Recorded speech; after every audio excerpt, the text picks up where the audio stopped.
बाबा Saheb Bhimrao Ambedkar, doctor Bhimrao Ambedkar ji, तो कुछ लोग उन्हें संविधान निर्माता के नाम से भी जानते हैं। दोस्तों, हमारे भारत में सबसे अधिक और विश्व में भी आज के समय में सबसे अधिक मूर्तियां बाबा साहब भीमराव अंबेडकर जी की हैं। ज्यादातर उनकी मूर्तियां एक हाथ में किताब तो दूसरे हाथ की एक खड़ी उंगली का इशारा करती हुई बनाई गई हैं। दोस्तों, आज की इस वीडियो में मैं आप सभी लोगों को बाबा साहब भीमराव अंबेडकर की खड़ी उंगली का रहस्य बताने वाला हूं। तो दोस्तों, इस वीडियो को एंड तक जरूर देखिए क्योंकि ये वीडियो आप लोगों के लिए बहुत महत्वपूर्ण होने वाली है। जय भीम, नमो बुद्धाय साथियों। तो चलिए दोस्तों, इस कार्य को एक कहानी के तौर पर जानते हैं। एक बार एक लड़का अपने पिताजी के साथ बाबा साहेब भीमराव अंबेडकर की भव्य जयंती ऑफ रैली में गया था। वापस घर लौटते समय और घर आकर उसने अपने पिताजी से कुछ सवाल पूछे। उसने पहला सवाल पूछा, बाबा साहब भीमराव अंबेडकर हमेशा कोट सूट में क्यों रहते थे पिताजी?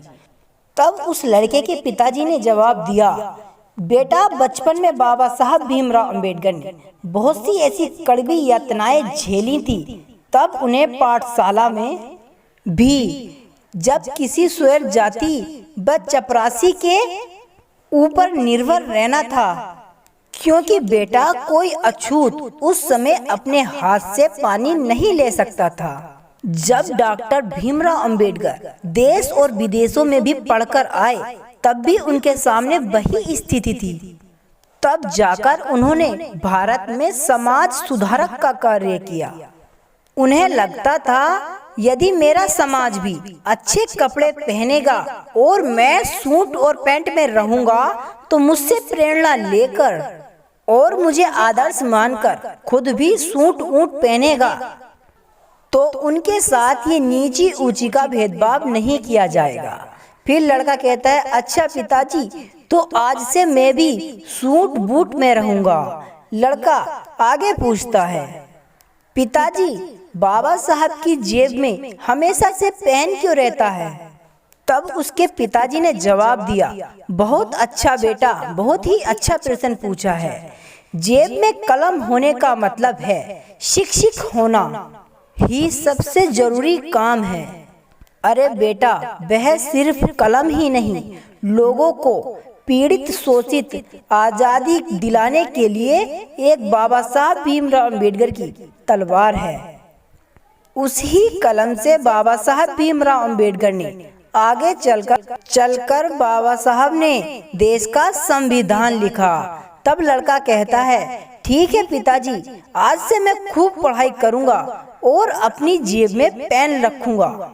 तब लड़का अपने पिताजी से कहता है, पिताजी, मैं आपसे अब आखिरी प्रश्न पूछता हूँ। बाबा साहब भीमराव अंबेडकर की तस्वीर हमेशा उंगली खड़ी करती हुई क्यों बनाई गई है और उन्होंने इस उंगली को क्यों खड़ा किया था? और बाबा साहब भीमराव अंबेडकर के हाथ में कौन सी किताब है? तब उसके पिताजी ने जवाब दिया, बहुत अच्छा बेटा, बहुत ही तर्क और सटीक प्रश्न पूछा है आपने। बेटा, उनके हाथ में जो किताब है उसका नाम भारतीय संविधान है। इसी किताब के माध्यम से भारत देश चलता है। इसी संविधान से सभी को सुखता, संतुष्टता और न्याय, बंधुता, बल मिलता है। बाबा साहब डॉक्टर भीमराव अंबेडकर जी की उंगली यह इशारा करती है, शिक्षित रहो, संगठित रहो।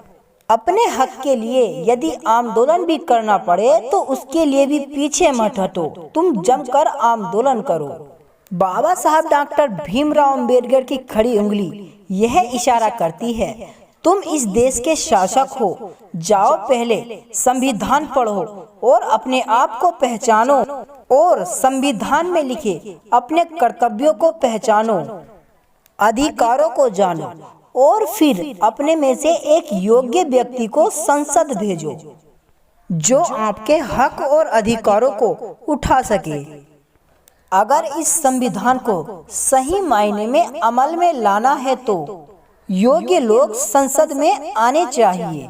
वह उंगली यह संबोधित करती है कि अपने भले के लिए स्कूल, कॉलेज और संसद में जाओ।